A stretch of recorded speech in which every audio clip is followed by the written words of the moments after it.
Y ahora sí, entonces comenzamos.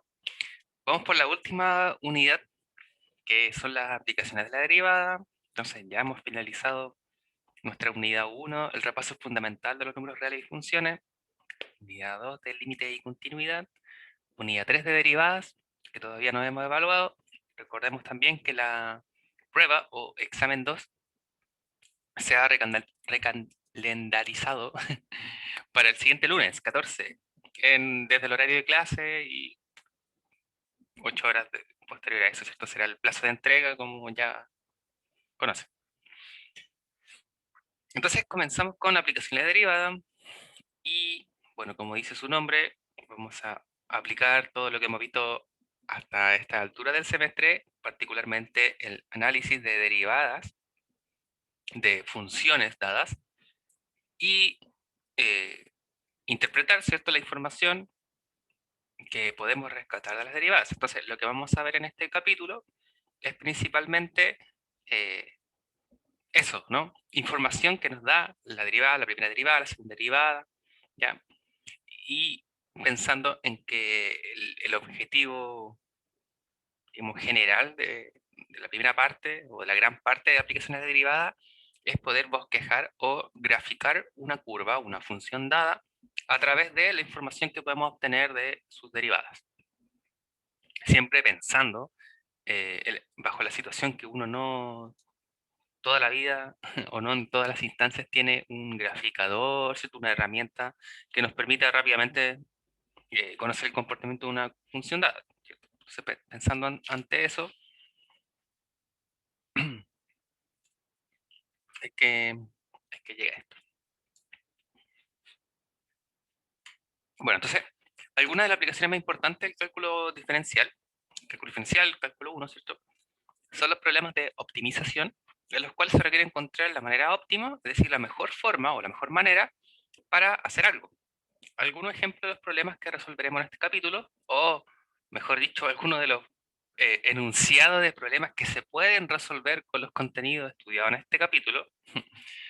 Por ejemplo, ¿cuál debe ser la forma de una lata tal que minimice los costos de fabricación, es decir, el material, ¿cierto?, para construirla? ¿Cuál es la aceleración máxima de un transbordador espacial? Entonces, esta es una pregunta importante para los astronautas que tienen que soportar los efectos de la aceleración. ¿Cuál es el radio de una tráquea contraída que expele el aire del modo más rápido al toser? ¿Qué ángulo deben formar los vasos sanguíneos al ramificarse, de modo que se minimice la energía consumida por el corazón al bombear la sangre? Entre otras preguntas. Aquí pensando, ¿cierto?, en las diferentes áreas que normalmente cursan esta asignatura. Entonces, para esto vamos a considerar la gráfica, ¿cierto?, de la pantalla, y vamos a pensar que nuestro primer propósito será la determinación de los valores máximos y mínimos en una función o en una curva. Entonces, en la gráfica ahí presentada, podemos notar, de rosadito, ¿cierto? Podemos notar que el punto más alto de la curva está dado por las coordenadas 3,5, ¿cierto? Que sería este puntito. Bueno, supongo que no ven. Sí, ¿cierto? Que sería este punto. Entonces tenemos coordenadas 3,5. Recordemos siempre las coordenadas son un par ordenado de coordenadas x, y. ¿Ya? En otras palabras, el valor más grande de la función se presenta en f evaluado en 3, ¿cierto? Que es lo que nos da 5. Por otro lado, podemos notar que el valor más bajo de la función está dado en f evaluado en 6 igual a 2, o bien en el punto de coordenadas 6,2. Entonces decimos que f de evaluado en 3, o 5, que nos da 5, ¿cierto?, es el máximo absoluto de la función f, y a su vez decimos que f evaluado en 6, igual a 2, es el mínimo absoluto de f. Entonces esta idea, esta intuición, nos permite hacer la primera definición. Vamos a considerar C un número en el dominio de la función, donde estamos pensando f como la función, una función arbitraria. Entonces f evaluado en C, diremos que es un valor máximo absoluto de la función sobre su dominio si cumple que f evaluado en este valor es mayor o igual que f de x para cualquier x del dominio. De la misma forma, diremos que este valor c será un valor mínimo absoluto de f sobre su dominio si f evaluado en c es menor o igual que f de x para cualquier x en el dominio. Entonces, nuevamente, yendo al ejemplo anterior, ¿cierto? Era bastante claro dentro de la gráfica que para el valor 3, ¿cierto? Cumplía de que el valor en este punto va a ser mayor o igual que cualquier otro valor de la curva o del dominio de la curva, ¿cierto? Claramente a través de la imagen uno puede notar eso. Y lo mismo respectivamente para el valor 6, ¿no? Donde nos da el punto más bajo de la curva una vez se evalúa la función. Entonces, nuestra formalización nos permite escribir de esta forma para el valor máximo absoluto o mínimo absoluto correspondientemente. Un máximo o mínimo absoluto se les llama a veces máximo o mínimo global. ¿Ya? Depende del texto al cual uno recurre. Los valores máximos y mínimos de f se llaman los valores extremos de la función.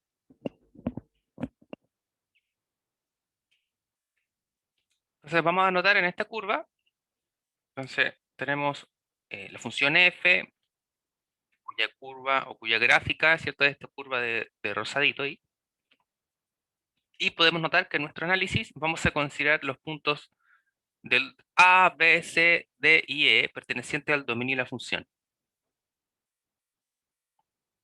Entonces podemos notar que la gráfica de la función con máximo absoluto en x igual a d, ¿cierto? Notamos que f evaluado en d nos da el punto máximo de la función. Mientras que el mínimo absoluto estaría dado para x igual a a, ¿cierto? O f evaluado en a, en comparación de todos los otros puntos del dominio. Aquí considerado. Esto es que el punto d, f de es el punto más alto, mientras que a, f de a es el punto más bajo, si lo consideramos de esa forma. Ahora, si solo consideramos los valores cercanos a b, dado en este tramo, por ejemplo, el intervalo a, c, es decir, si nos acotamos solo a este pedacito de la gráfica, entonces notemos que f evaluado en b, ¿cierto? Es el punto más grande o más alto para estos valores de f de x, y en este caso se llama máximo local de la función. Por otro lado, notemos que f de c se llama mínimo local de f, porque podemos considerar que en el intervalo b, d, f de c es el punto más bajo. Entonces tenemos máximos y mínimos absolutos o globales, que son respecto de todo el dominio de la función, y de igual forma tenemos los máximos y mínimos locales, que corresponden respecto de un intervalo, que es un subconjunto del dominio de la función.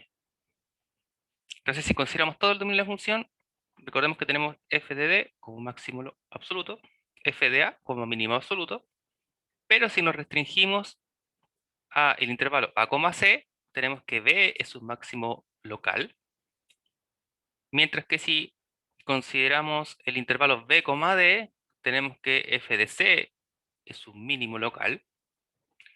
De igual forma podemos pensar en el intervalo d, e cerrado, por ejemplo, de la misma forma, ¿no? Con f de un mínimo local. También podemos notar que en esta circunstancia, f de d también es un máximo local.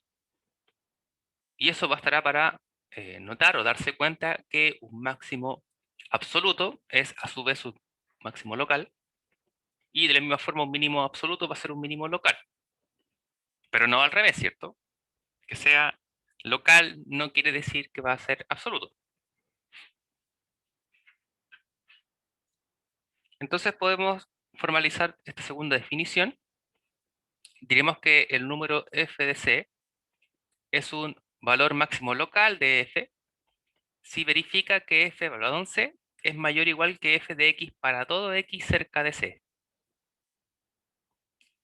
A su vez, f de c lo llamaremos un valor mínimo local de la función si f de c es menor o igual que f de x cuando x está cerca de c. Ese, cuando está cerca, quiere decir que es un intervalo, ¿cierto? Donde al cual C pertenece. Entonces, en la definición 2 o en otros lugares, si decimos que algo es cierto cerca de C, queremos decir que es cierto en algún intervalo abierto que contiene C.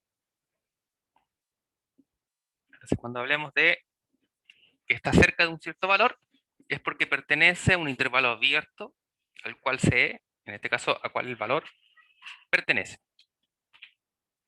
Entonces vamos a considerar nuevamente una curva identificando los intervalos I, J y K, ¿cierto? Ahí pintados de azulito, mientras que tenemos toda la curva en dicha gráfica. Entonces, en el eje X, ¿cierto? Representa los valores del dominio, en el eje Y, los valores del rango de la función. Podemos notar claramente que f de 4, ¿cierto? Igual a un 5, en ese caso, ¿cierto? Si pensamos acá en el rango, verifica de ser un mínimo local en este intervalo, pero no es absoluto, ¿cierto? Dado que podemos notar que f de x tiene valores menores cuando x está cerca de 12, ¿cierto? Es decir, en el intervalo k, notamos que el valor de la imagen es menor que el valor de la imagen en el intervalo i, o cerca de i. De hecho, ¿cierto? Podemos notar que f evaluado en 12, cuya imagen es 3, es un mínimo local y un mínimo absoluto, considerando todo el dominio de la función aquí presentado. Por otro lado, si pensamos en el intervalo j, o bien alrededor de 8, podemos notar que f de 8, ¿cierto? Cuya imagen es 7 aproximadamente, es un máximo local, pero no parece ser un máximo absoluto, ¿cierto? Nos damos cuenta que sí tenemos algún punto acá en el cual estaría, cuya imagen sería mayor, ¿cierto? Que f de 8. Por ejemplo, f de 1, ¿cierto? A pesar de que acá no hemos considerado un máximo absoluto. Entonces, f es mayor cerca de 1, por lo tanto, f de 8 es un máximo local, pero no absoluto. Entonces, esta forma también nos permite darnos cuenta de que una curva puede presentar máximos locales y no presentar máximos absolutos. Lo mismo, ¿cierto? Puede pasar con los mínimos dependiendo de la curva de cada una de las funciones. Y también, ¿cierto? Dependiendo de la restricción de acuerdo a los valores de sus dominios. Entonces vamos a ver algunos ejemplos para aclarar esto. Notemos que si consideramos la función coseno de x, sabemos que toma su valor máximo, tanto local como absoluto, igual a 1, infinitas veces. Sabemos que coseno de 2 npi, donde n es un número natural, o podemos decir un entero positivo, incluso si es negativo también nos da lo mismo, para cualquier entero n. Sabemos, ¿cierto?, que el valor absoluto del coseno es menor o igual que 1, lo que nos quiere decir que el coseno de x siempre está, sus valores, ¿cierto?, o el rango oscila entre el intervalo cerrado menos 1,1, para cualquier valor de su dominio. Entonces, del mismo modo, coseno evaluado en 2n más 1 de pi, es decir, aquí en múltiplos impares de pi, es menos 1, ¿cierto? Es decir, presenta un valor mínimo, donde n nuevamente es cualquier entero. Para verificar esto, simplemente hay que considerar la gráfica de la función coseno, ¿cierto? Que ya sabemos que es periódica, ya sabemos que el rango es en el intervalo cerrado menos 1,1, por lo tanto su valor máximo siempre va a ser 1, ¿cierto? Y que va a estar dado en los valores, por ejemplo, menos 2pi, 0, 2pi, 4pi, etc. Eso es lo que quiere decir aquí arribita, para cualquier n que usted cambie por cualquier entero, esta cosa siempre va a ser 1, su imagen, que va a ser un valor máximo local dependiendo de el intervalo que uno considere, y absoluta si consideramos todo el dominio de la función coseno, que recordemos que es todo R. Mientras que para los múltiplos impares, tenemos que la imagen es menos 1, valor mínimo, nuevamente mínimo absoluto si consideramos todo R, mínimo local dependiendo de los intervalos como subconjuntos de R que consideremos. Entonces aquí también podemos notar, tenemos en menos pi, en pi, bueno, después en 3pi, en menos 3pi, ¿cierto? Es donde se repetirán los valores menos 1, es decir, los múltiplos impares de pi. Para un segundo ejemplo, vamos a considerar la función x cuadrado. Entonces, la parábola centrada en el origen. Entonces, podemos notar que f de x es mayor o igual que f de valor 0, dado que x cuadrado es positivo, ¿cierto? O es mayor o igual que 0 para cualquier x del dominio, o x real, ¿no? Por lo tanto, sabemos que f de 0 es 0, es un valor mínimo absoluto y local de la función, lo cual corresponde al hecho de que el origen es el punto más bajo de la parábola centrada en el origen, ¿cierto? Para eso podemos considerar su gráfica recordando cuál es. Sin embargo, podemos notar que no existe un punto más alto sobre la parábola, por lo que la función no tiene valor máximo. Uno podría decir, ¿cierto?, que es como que tendiese al infinito, ¿no? Recordemos que tenemos igual que el subdominio va a ser todo R, entonces siempre vamos a poder encontrar un X real tal que f de X sea mayor o igual que el punto anterior, ¿no?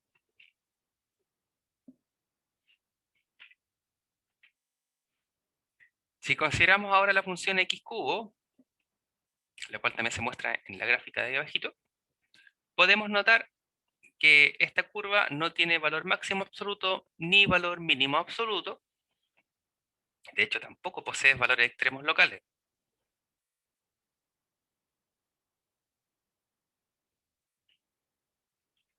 Bueno, lo que podemos notar, sí, cierto, es que ahí en el origen eh, pasa algo, ¿cierto? Vamos a decir, pasa algo todavía, porque eso será objeto de análisis posterior. Pero al menos podemos ver o notar, ¿cierto?, que ahí existe un cambio en la pendiente de la curva, ¿cierto? En la inclinación. En algún momento, ¿cierto?, pasa a ser positiva, de negativa a positiva.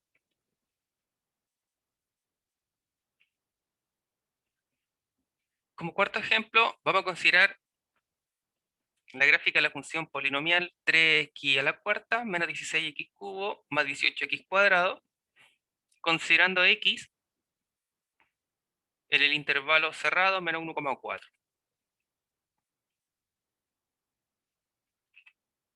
Mirando la gráfica, solo pensando en el intervalo menos 1,4, cerrado, entonces sí están con 0 estos puntos, ¿cierto? Por eso están cerrados también la imagen aquí con los puntitos. Entonces notemos que f evaluado en 1, ahí haciendo los cálculos correspondientes, nos da 5. La curva nos dice que es un máximo local bajo qué intervalos, entre 0 y, bueno, no 4, pero entre 0 y 3, ¿cierto? En el intervalo abierto, ahí nos resulta. También podemos notar que el máximo absoluto de la función es el menos 1, ¿cierto? F evaluado menos 1 nos da 37, es máximo absoluto, pero no es local porque se presenta en un valor extremo. Recordemos que para que fuese local en el punto al cual se evalúa tiene que pertenecer a un intervalo abierto.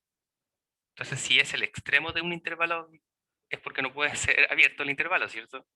Tiene que ser cerrado. Y entonces, ojo ahí con la definición. Para que sea máximo local, tiene que pertenecer al intervalo abierto. Por lo tanto, no puede ser un extremo del, del intervalo bien del dominio.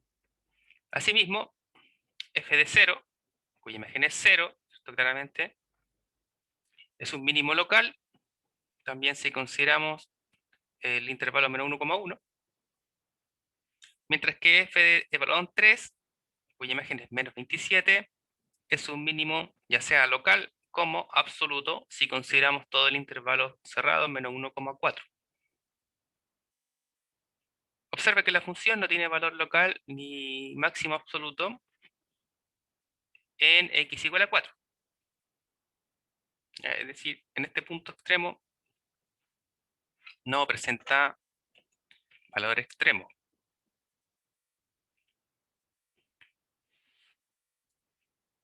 Entonces, el siguiente teorema nos permite asegurar, ¿no es cierto?, cuando un valor corresponde eh, como máximo o mínimo absolutos. Entonces, el nombre de este teorema, como se señala, el teorema del valor extremo, nos dice que si una función es continua sobre un intervalo cerrado a como b, entonces la función alcanza un valor máximo absoluto o bien un mínimo absoluto en algunos números dentro de este intervalo. Entonces, si la función es continua sobre un intervalo cerrado, la función alcanza máximo absoluto y mínimo absoluto en dicho intervalo. Entonces, ¿cómo asegurarnos que una función tiene valor absoluto, tiene valores extremos? Si la función es continua sobre un intervalo cerrado, nos asegura la existencia de estos valores extremos. Por lo tanto, ¿cierto? Da una función que es lo que habrá que probar, que es continua sobre el intervalo cerrado. ¿Y qué implicaría probar que una función es continua sobre un intervalo cerrado? Ver primero que la función es continua sobre el intervalo abierto y luego que la función es continua en los puntos o los valores extremos, ¿cierto? Entonces ahí usando toda la artillería que vimos en continuidad, ¿cierto? Usted probará que es en el intervalo abierto como B y luego para el punto A y para el punto B respectivamente. A ver, ¿cómo probaba, cierto, que era continua en un intervalo abierto? Que era continua en todos los valores del intervalo. Entonces ahora consideramos estas imágenes con objetivo práctico. Entonces podemos notar acá, tenemos el intervalo A, D, ¿cierto? Y podemos considerar C y D como valores máximos y mínimos respectivamente. Podemos notar en el caso del medio, donde tenemos el mínimo absoluto como valor extremo. Podemos notar en el último caso, tenemos dos máximos y tenemos un mínimo respectivamente.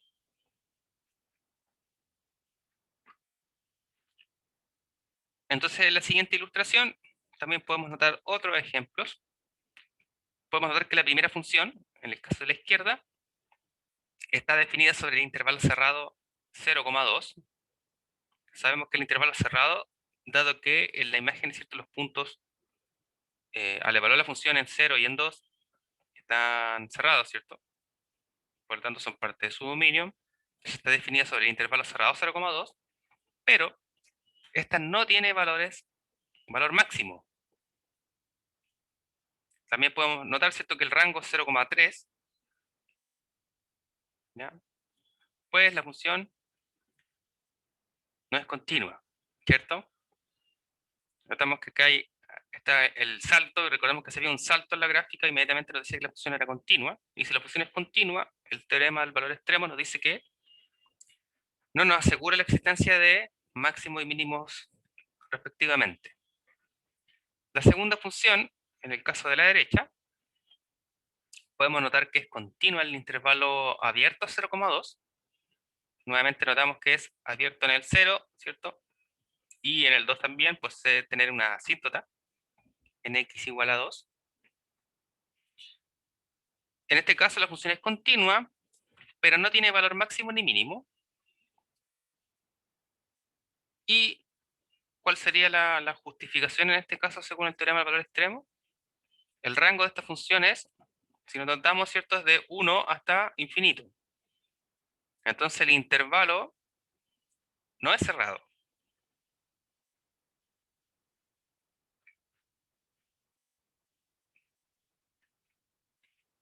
Ahora, si tenemos una función que está definida en un intervalo abierto, ¿cierto?, uno puede acotar un intervalo cerrado subconjunto a este intervalo abierto, ¿cierto?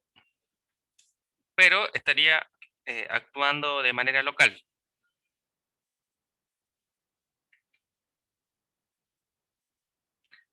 Este teorema nos dice que una función es continua, ¿cierto? En resumen, el teorema nos dice que una función continua sobre un intervalo cerrado tiene valor máximo y valor mínimo, pero no nos dice cómo encontrarlo, ¿no? Y entonces consideramos este caso. Tenemos la curva de celeste. Vamos a considerar la gráfica de la función con un máximo local en x igual a c, ¿cierto? El punto c como f de c, y un mínimo local en x igual a d, en el punto d como f de d. Podemos notar que parece que los puntos máximos y mínimos, la recta tangente es horizontal, ¿cierto? La recta tangente ahí marcada de rojito o de rosado. Y entonces, si sabemos que es horizontal, la pendiente, es decir, la inclinación es cero. Como la derivada, ¿cierto? Recordamos la definición de derivada o la intuición geométrica de la derivada. Nos decía que era la pendiente de la recta tangente. Por lo tanto, en esos puntos se tiene que la derivada de f en c es 0 y la derivada de f en d es 0. ¿Cierto? En otras palabras, f' de c es 0, f' de d es 0.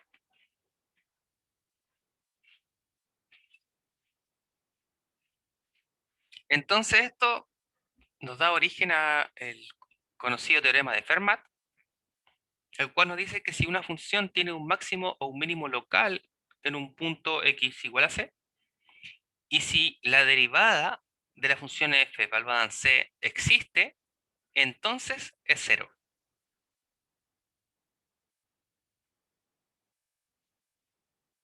Entonces, este teorema se puede demostrar porque no se aleja tanto los parámetros del curso. No se aleja tanto, no se aleja para nada de los parámetros del curso, así que vamos a efectuar la demostración. Sí, vamos a tener que abrir la pizarra.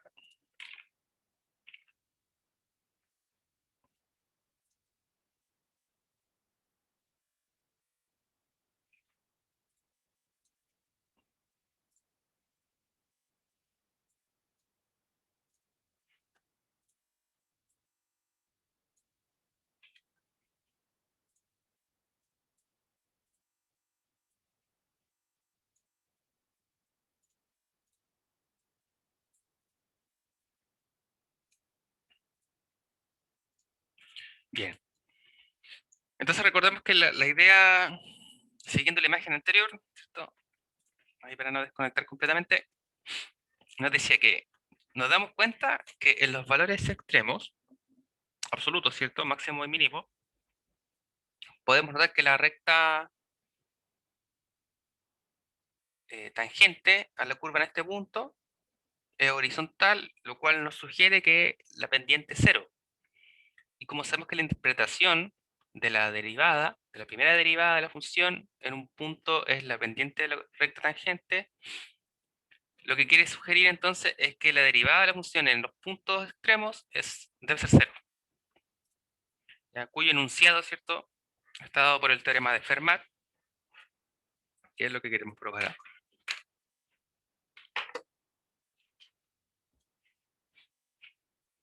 Bien, entonces, ¿cuáles son los requisitos para la demostración?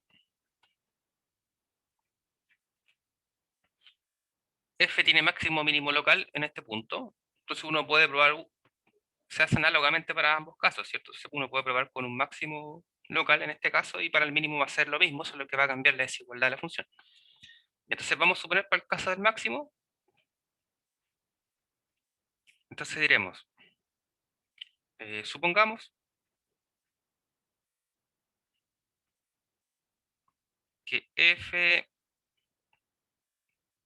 tiene un máximo local en x igual a c, entonces, por definición, f de c es mayor o igual que f de x cuando x está cerca de c, ¿cierto? Eso es lo que nos dice la definición de máximo local. Cerca de c. En otras palabras, que x pertenece a un intervalo abierto al cual se pertenece. Esto como lo podemos escribir. Podemos decir que existe un delta mayor que 0, tal que f de c es mayor o igual que f de x, para todo x en una vecindad de c, ¿cierto? Es decir, en c menos un cierto delta, c más un cierto delta.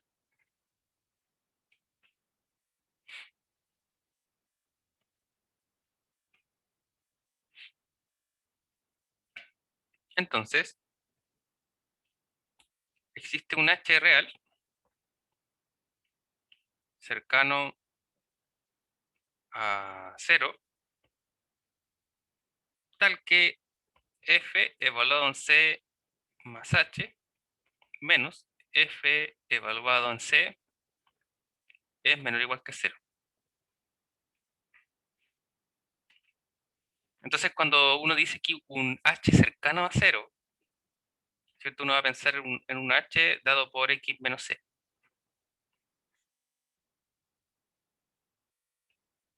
Luego, entonces tenemos los casos, ¿cierto? De h. Decimos que h es cercano a 0, pero explícitamente no sabemos por qué valor, por qué lado nos acercamos a 0, ¿cierto? Es decir, tenemos los casos que sea positivo, los casos que sea negativo. Entonces, si h es negativo, f evaluado en c más h menos f evaluado en c sobre h, esto estamos pensando aquí para la derivada, es mayor o igual que c, que 0, perdón, ¿cierto? Dado por esto.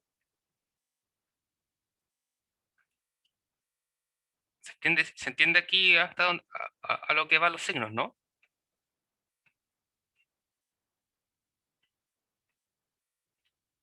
Entonces, si consideramos esto, tenemos que la función evaluada en estos puntos es negativa o menor o igual que 0.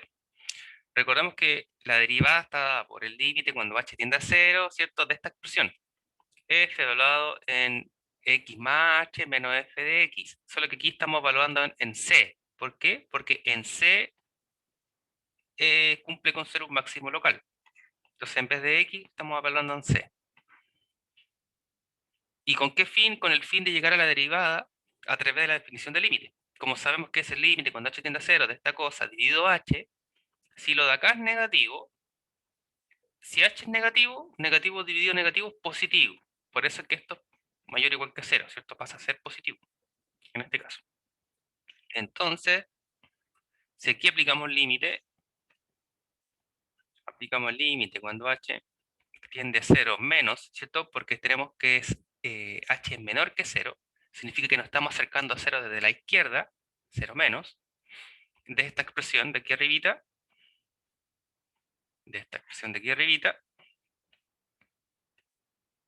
que sabemos que esta significa f' evaluado en c, ¿cierto? La derivada evaluada en este punto es mayor o igual que 0, ¿cierto? Por lo dado que arribita. En el segundo caso, se puede tener que h sea positivo, o estricto positivo, Si eso sucede, entonces f evaluado en c más h menos f evaluado en c sobre h es negativo. Nuevamente porque si eso es negativo, divido por algo positivo, sigue siendo negativo todo esto. Y si todo está negativo, sabemos que al aplicar límite, en este caso cuando h tiende a 0 más, de toda esta expresión,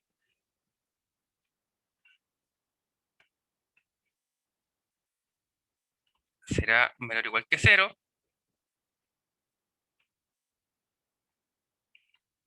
Antes de decir esto, vamos a decir, sabemos que esto corresponde a f' en c nuevamente, que es menor que 0, menor o igual que 0.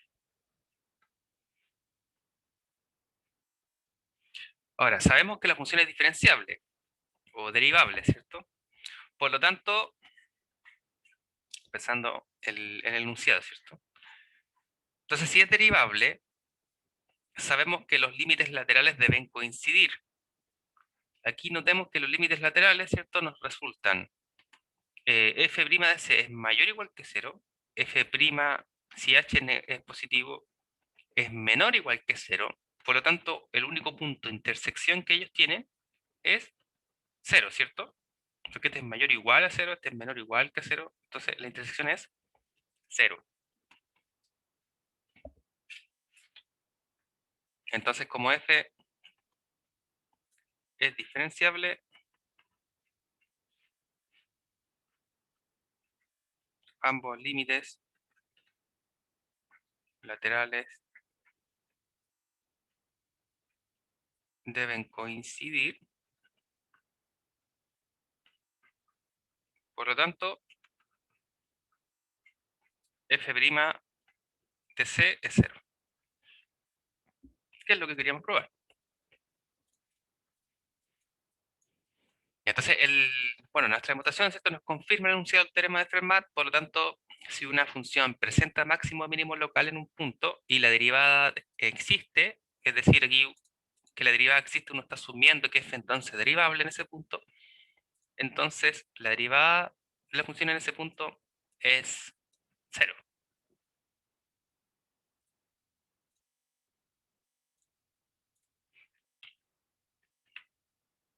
Entonces, un ejemplo, vamos a considerar la curva f de x, x al cubo. Entonces la derivada, sabemos, ¿cierto?, por regla de la potencia, que es 3x cuadrado, de modo que f' evaluado en 0 es 0, ¿cierto? Es decir, evaluamos la derivada en 0, 0. Pero vemos que la función no tiene máximo o mínimo en x igual a 0, como se puede ver en la gráfica. O bien, uno puede notar que la función x cubo es positiva, si es que x es positivo, pero que la función o que la curva de la función es negativa, si es que x es negativo. Eso tiene que ver con el exponente impar, ¿cierto? Y el hecho de que la derivada evaluada en 0 es 0, solo significa que la curva tiene una recta tangente horizontal en el origen. Es decir, dependiente 0. O que la derivada en ese punto es 0, ¿cierto? Que es, bueno, lo que ya está evaluado ahí arribita. En lugar de tener un máximo o un mínimo en el origen, significa que allí cruza la curva su recta tangente horizontal. Por lo tanto, no tiene máximo ni mínimo, pero sí cumple con que la derivada en ese punto es 0. Otro ejemplo es considerar la función valor absoluto de x, que ya ha sido objeto de estudio a través de límites, continuidad, ¿cierto?, y derivada. Siempre la función valor absoluta presenta comportamiento un poco inusual. Dado que es una función por partes, ¿cierto? Y ya sabemos que el problema siempre es acercándonos al 0 por sus límites laterales. Entonces esta función, notemos que muestra un valor mínimo, tanto local como absoluto en el origen, pero ese valor no se puede determinar derivando la función o buscando, ¿cierto?, la derivada en cuál punto es igual a 0. Porque, como ya se probó, la derivada evaluada en 0 no existe. O mejor dicho, la función valor absoluto es derivable para todo x menos el 0. Entonces, si la función valor absoluto f evaluado en 0, 0 es un valor mínimo, pero la derivada evaluada en ese valor mínimo no existe.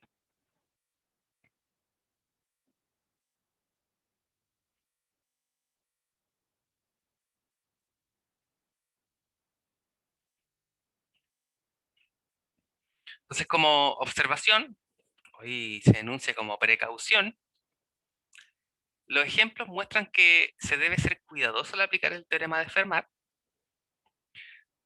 El ejemplo muestra que aun cuando la derivada en uno de estos valores es 0, no necesariamente existe un máximo o un mínimo en dicho valor. Entonces, en otras palabras, el inverso del teorema de Fermat en general es falso. Además, podría haber un valor extremo aun cuando la derivada no existe, como se vio también en el ejemplo de la función valor absoluto de x.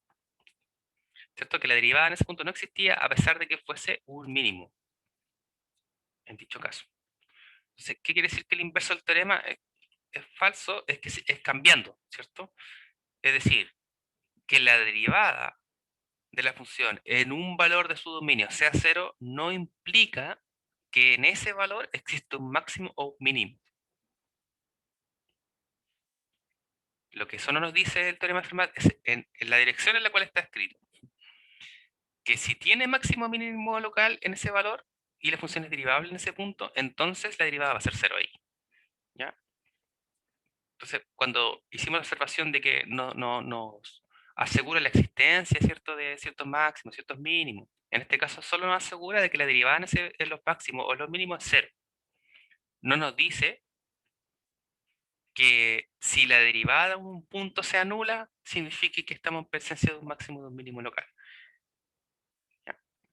Podemos identificar candidatos a máximos o mínimos locales a través de la primera derivada, pero además de eso deben cumplir otras condiciones, ¿cierto? Y que hasta ahora hemos podido verificarlo a través de la gráfica de la función o bien a través de la imagen. Entonces, la forma, digamos, sencilla sería encontrar todos los ceros de una derivada. Vamos adelantando un poquito. Tenemos una función, la derivamos, buscamos cuáles son todos los ceros de esa derivada y todos esos ceros son posibles candidatos a ser máximo o mínimo local. ¿Y cómo podemos saber cuándo lo son? Evaluando. Evaluamos la función en esos valores y vemos la imagen que nos da, ¿cierto? Supongamos si tenemos 3 puntos, la imagen mayor que nos dé claramente va a ser un máximo, al menos local, ¿cierto? Y el mínimo de los valores de la imagen va a ser un mínimo local.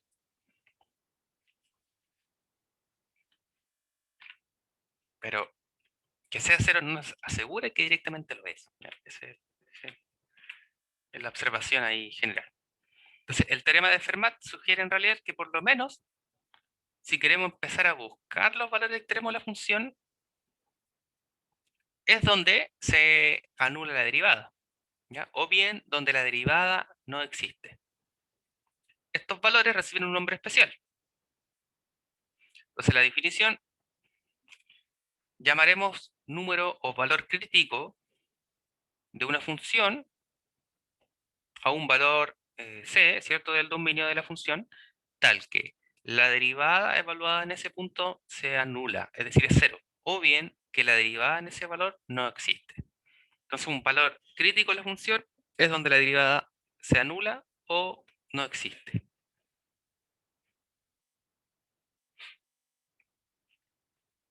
Por lo tanto, ¿cierto? Vamos a ver algunos ejemplos de cómo determinar los puntos críticos de una función.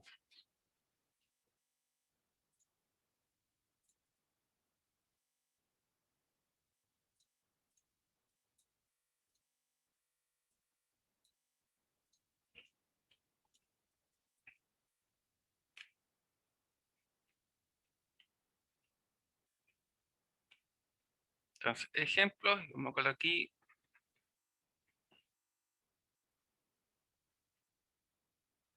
Estamos analizando los puntos críticos de la función. Entonces, el enunciado, vamos a decir, determinar los puntos críticos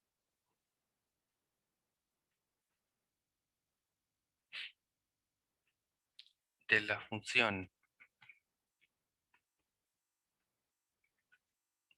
Entonces, en primer caso, vamos a considerar f de x una función polinomial dada por x cubo menos 3x cuadrado menos 24x más 8. Ya chicos, entonces ahora ustedes me van a aportar, ¿cierto? Y los que entregaron el taller sobre todo, que ya están un poco más tranquilos. Entonces, Defina tranquilo. eh, que pueden tener, que no tienen excusa para estar desconcentrados en la clase, diría yo. Hay una guerra en el grupo de WhatsApp ahora mismo. Literalmente tenemos una gran excusa. Ah, ya. Bueno, No, pero igual, démosle. ya, es claro, claro. Y la única observación que diría es que tienen todo el día para pelear en WhatsApp. En cambio, es cierto, tenemos solo 1 hora o 1 hora y media de clase en este día, así que podrían dejar esa discusión para más ratito. Ya, entonces, según lo que nos decía el teorema de Fermat o la observación final, ¿dónde se le ocurría a ustedes buscar los valores críticos de la función?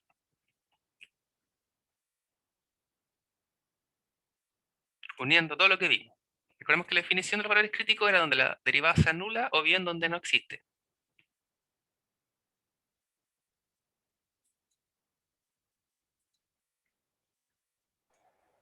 Es como la solución de la ecuación, por así decirlo, como el x en el cual es 0, usted dice.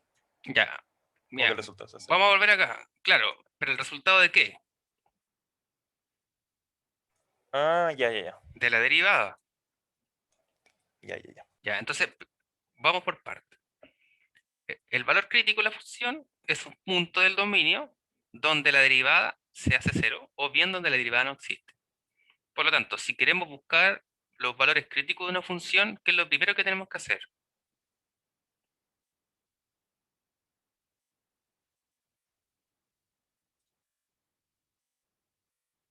Ya, muy bien, Jorge. Sacar la derivada. Ya, muy bien, Benjamín. Derivar. Bien, Rodrigo. Lo primero es derivar, po. Y luego, ¿cierto? Tenemos que igualar la derivada a 0, que es encontrar las raíces, ¿cierto? O las soluciones. Ya, muy bien.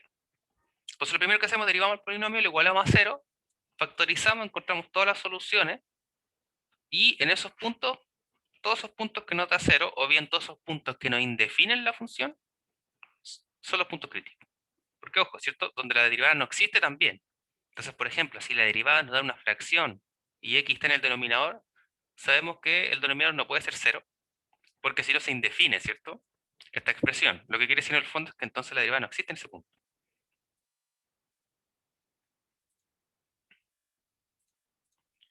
Ya, muy bien. Entonces derivamos lo primero, ¿cierto?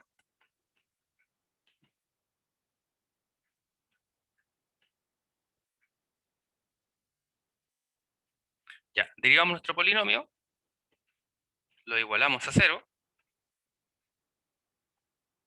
y buscamos la forma de factorizar esta cosa, ¿cierto? Vamos a dejarlo ahí. Luego lo igualamos a 0.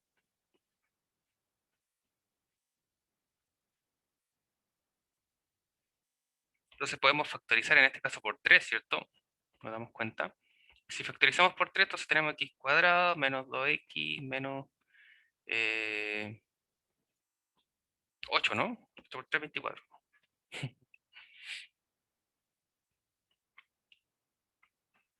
A 0. Bueno, en este caso podemos eliminar el 3, ¿cierto? Porque podemos aquí dividir por un tercio, o digamos multiplicar por un tercio a ambos lados, ¿cierto? Si nos va el 3, eso nos da lo mismo. Y nos quedaría factorizar este término. Entonces tenemos x, buscamos un producto que me dé 8, una diferencia que me dé 2. 2 por 4, ¿cierto? Nos va a servir aquí, 2 por 4.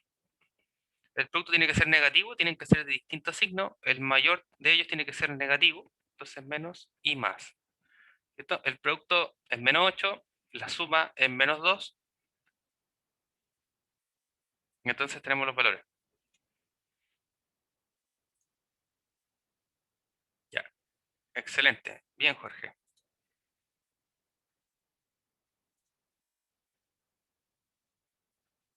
Se fue la segura, Simón, muy bien también.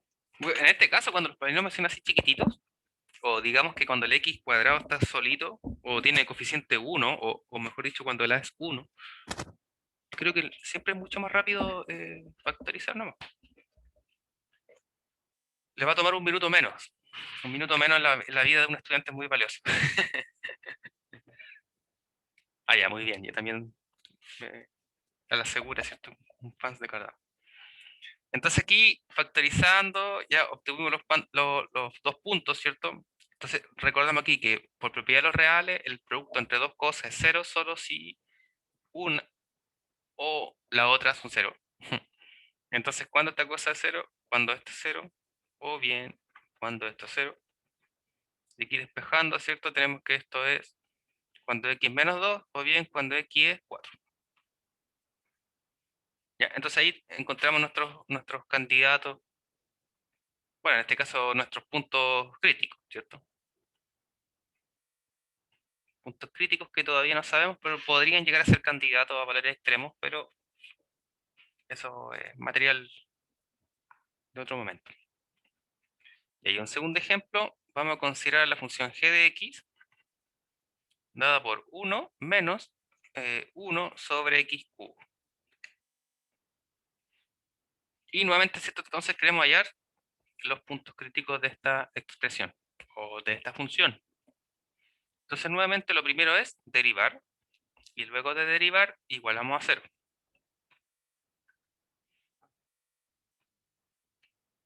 Bien, entonces ustedes ya están derivando, ¿cierto?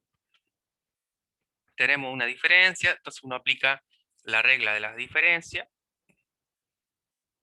que es la misma de la suma, ¿cierto? Deriva por separado, la derivada de 1 es 0, entonces se va a ir al tiro se nos va a ir, y vamos a derivar simplemente lo de acá, ¿no?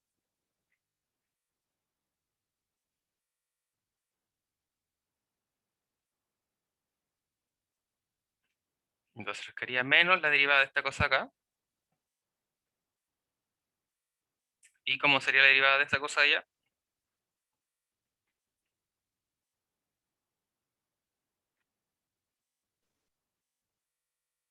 Estoy escribiendo esa rayita de cocientes porque ahí se sabe cuál va a ser, ¿o no? 2x cuadrado partido en 3. x a la 6.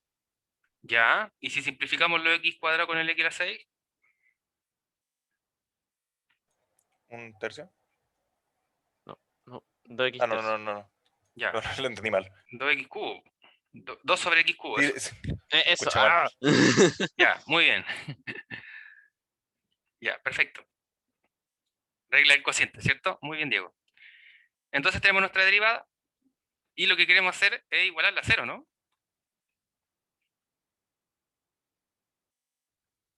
Pero aquí es fácil darse cuenta de que esta cosa nunca va a poder ser 0, ¿no? Profe, y al menos. Se canceló con el menos de la derivada del denominador. Ah, ok. Entonces aquí si lo hicimos apurado, ¿cierto? Para forzarlo a que ustedes lo derivaran, entonces todavía tienen tiempo de derivarla por la regla del cociente.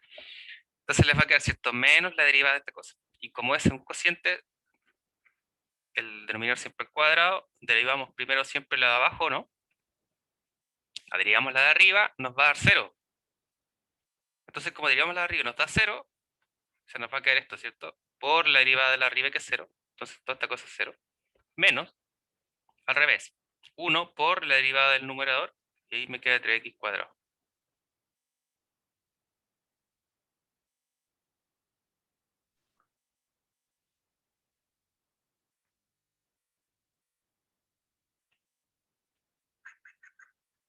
Es 3 sobre esa cosa, ¿no?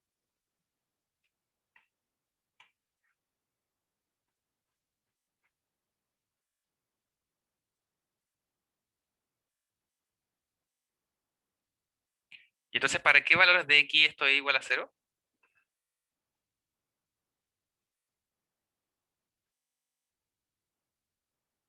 Nunca va a ser 0. Nunca va a ser 0, ¿cierto?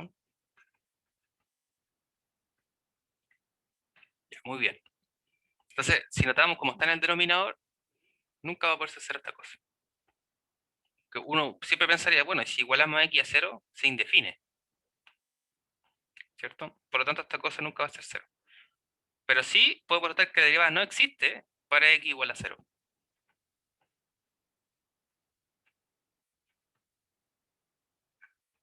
Ay, la costumbre de escribir f, ¿cierto? Pero g' de x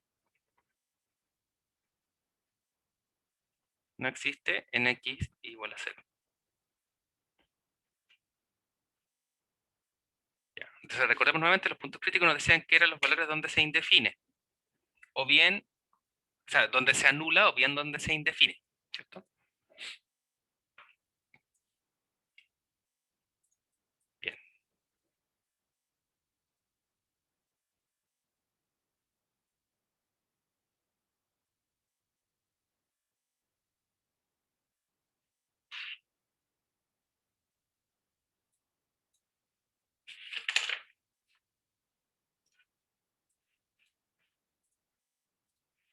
Entonces, vamos a proponer más ejercicios de esto.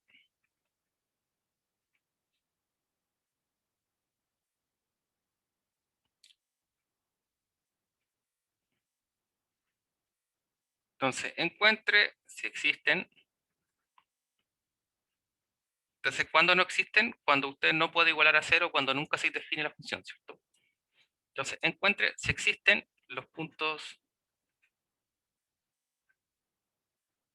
críticos de las siguientes funciones.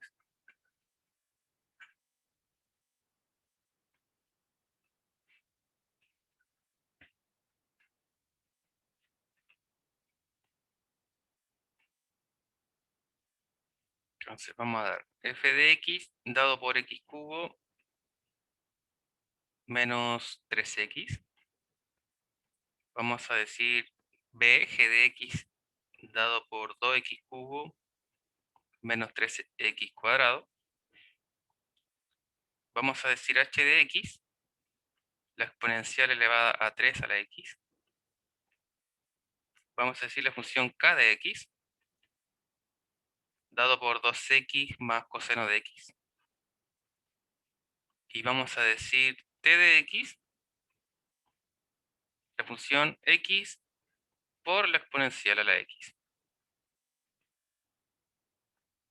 Entonces, notamos que en el tiempo, ¿cierto? Vamos más o menos bien. Por lo tanto, vamos a dejar que encuentren los puntos críticos. Ya voy a esperar, no me voy a adelantar a hacer alguno de ellos, entonces, y los vamos a discutir. Entonces la idea es que no todos empiecen con el A, ¿cierto? Algunos empiezan con el A, unos con el B, unos con el D, unos con el que les guste más, con el que encuentren más feo, con el que encuentren más fácil. Cada uno decide con cuál comienza. Y apenas tenga una solución, o bien no la tenga, porque recordemos que el enunciado dice encuentre si es que existen. Entonces, por ejemplo, usted, supongamos, derivó, igualó a 0, y ahí quedó trabado, ¿cierto? Porque no sabe cómo encontrar los valores. Incluso eso es una buena respuesta porque nos puede aportar cómo encontrar los valores para los cuales se anula esta expresión.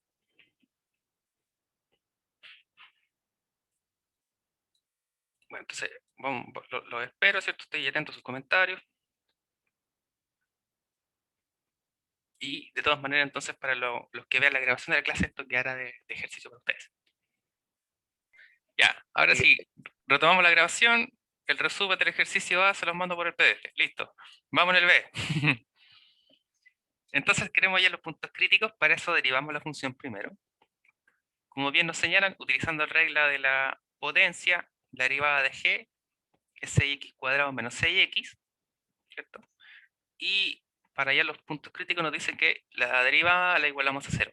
Entonces ahí uno lo escribe eso, ¿cierto? Nosotros ahora no lo estamos escribiendo por temas de flojera y de tiempo. Entonces lo igualamos a 0, factorizamos todo lo que se puede. Aquí los términos comunes que tenemos son 6x, ¿no? Factor de x menos 1. Como es una igualdad, ¿cierto? No tenemos problemas con los x. Entonces la solución va a ser x igual a 1, ¿cierto? Inmediatamente si aquí uno divide por 1 sobre 6x, ahí se da cuenta. Ya, entonces sí encontramos los valores. 1 nomás. ¿Qué creen ustedes? Que es un valor crítico, ¿no? Tan, tan. Sí, porque Pero, uno- profe, También el 6 el también, o 0 sea, también es crítico. el 0 también podría ser un valor crítico. El 0, ¿cierto? Ah, sí, tiene razón. pero Porque aquí- o 6x es Porque 0 es- o x No, no, menos 1 es sí. 0. sí, no, claro, perdón. Aquí... Ya, eso.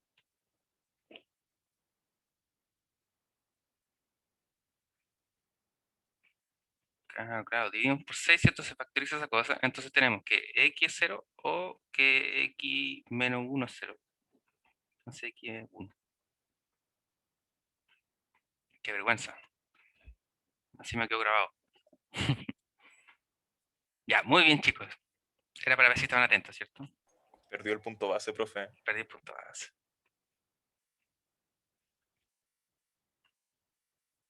Ya, el 6. Ahora sí. Que... Él se queda. Ujú. No, nada, perdón. Es que tiene una E. Me fui a la chucha con la E. Pero Perdón.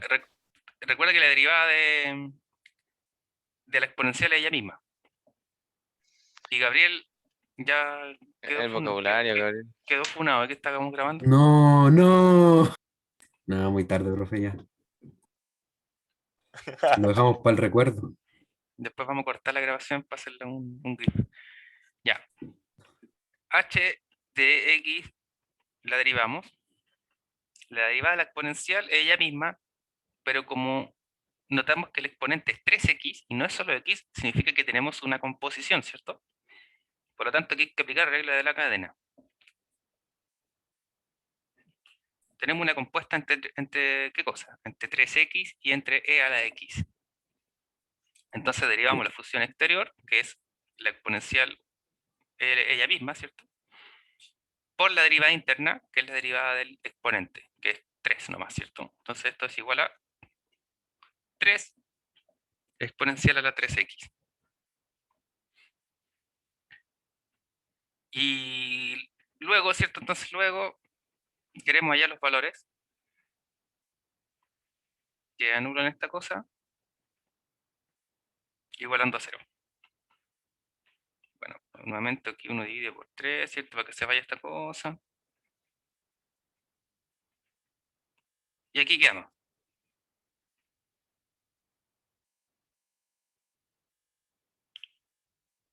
Sí, pues, Gabriel, recuerda que la regla de la cadena siempre cuando tenga una compuesta entre dos funciones es así.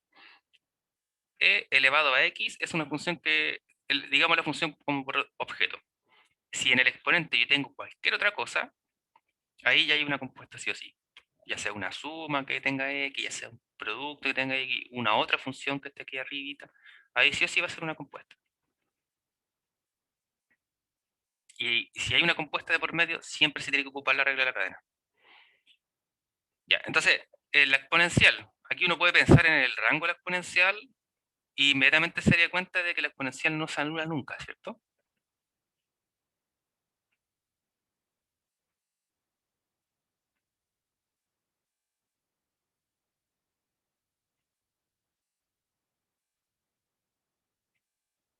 Ya, entonces, en el fondo esta cosa no se anula.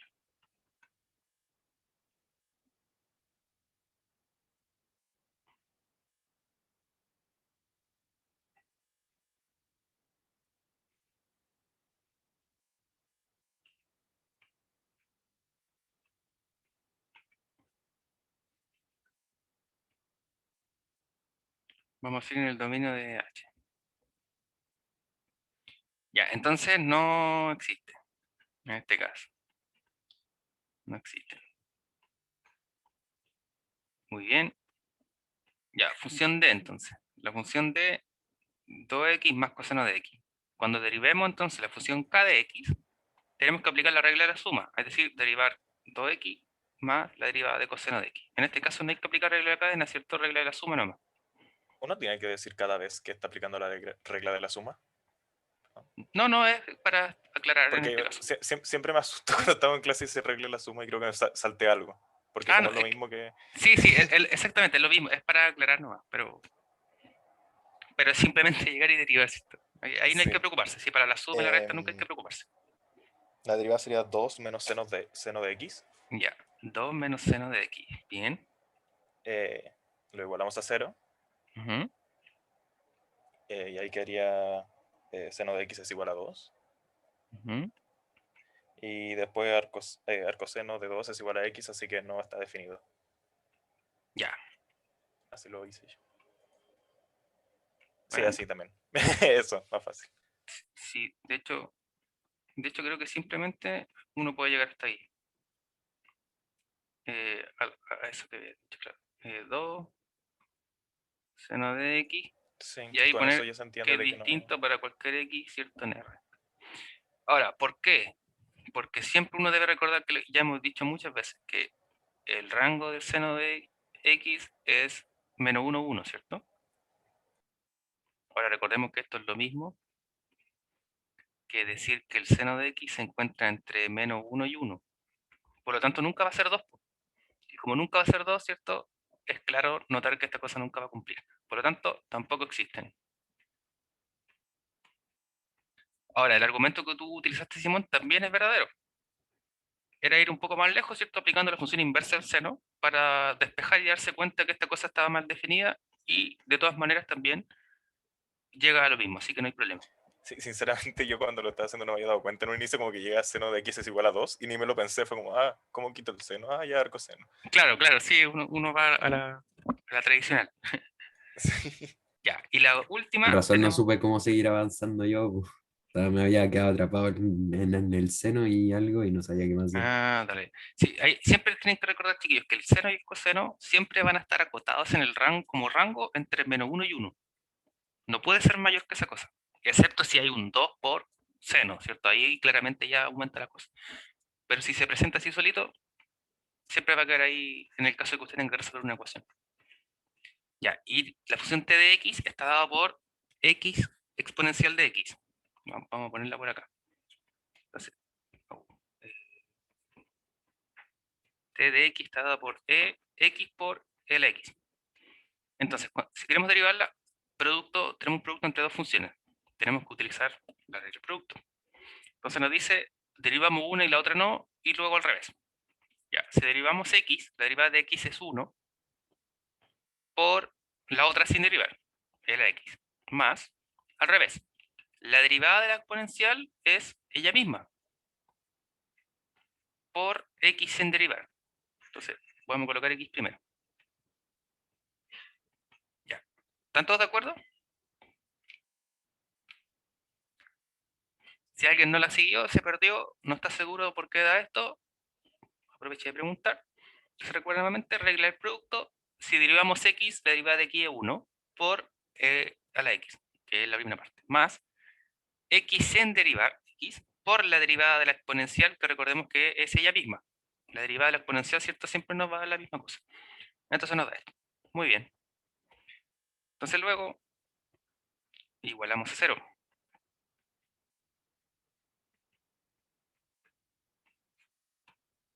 ¿Cómo buscamos esta cosa? Bueno, podemos factorizar, ¿cierto?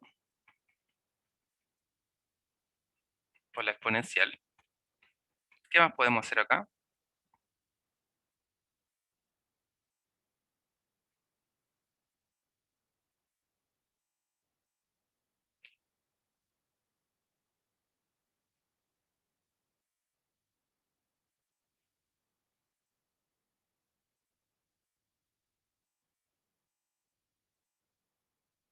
Para eliminar esta cosa rápidamente.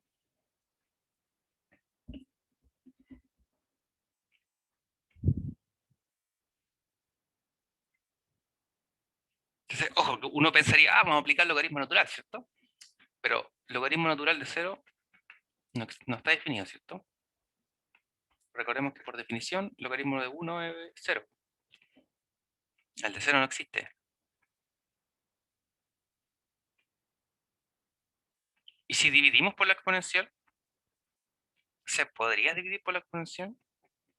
En este caso sí se podría dividir por la exponencial, ¿cierto? Porque sabemos que esta cosa nunca nos va a dar 0. Entonces, uno puede decir justamente, como Lx distinto de 0 para todo x, entonces uno puede dividir por la exponencial. Y nos quedaría solo eso. ¿cierto? Por lo tanto, ahí tenemos que x es menos 1. Y si uno lo quiere verificar, se da cuenta que sí, porque tenemos e elevado a la menos 1 menos o más menos 1 por a la menos 1. Entonces, si uno lo reescribe esta cosa, esto es 1 sobre e menos 1 sobre e. Y claro, esto se cancela y nos da 0. Está bien. Ya, entonces encontramos que el menos 1, ¿cierto? Es el punto crítico de esta función.